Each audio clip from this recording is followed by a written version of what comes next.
Hi friends, இன்றைக்கி பூரி மசாலா எப்படி செய்கிறதுன்னு பார்க்கலாம். ஃபஸ்ட்டு ஒரு கடாயில் எண்ணெய் ஊற்றிக்கலாம். இது கூடவே கடுகு ஆட் பண்ணிக்கலாம். கடுகு பொரிஞ்ச உடனே சீரகம் ஆட் பண்ணிக்கலாம். இது கூடவே உளுந்து ஆட் பண்ணிக்கலாம். கடலைப்பருப்பு கொஞ்சம் ஆட் பண்ணிக்கலாம்.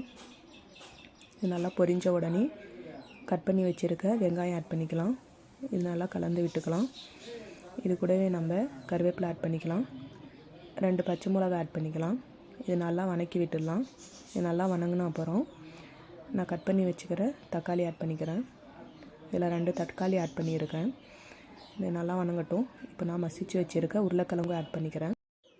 இப்போ இது கூடவே 1/2 டேபிள் ஸ்பூன் மஞ்சள் தூள், 1/2 table spoon garam masala add பண்ணிக்கலாம்.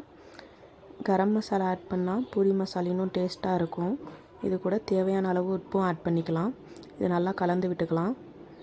இது கூடவே நம்ம 1 கிளாஸ் அளவுக்கு தண்ணி ஆட் பண்ணிக்கலாம். இது நல்லா கொதிக்கட்டும். இந்த அளவுக்கு கொதி வந்ததுக்கப்புறம் நான் 1 டேபிள் ஸ்பூன் கடலை மாவு கரைச்சி வச்சுருக்கேன்.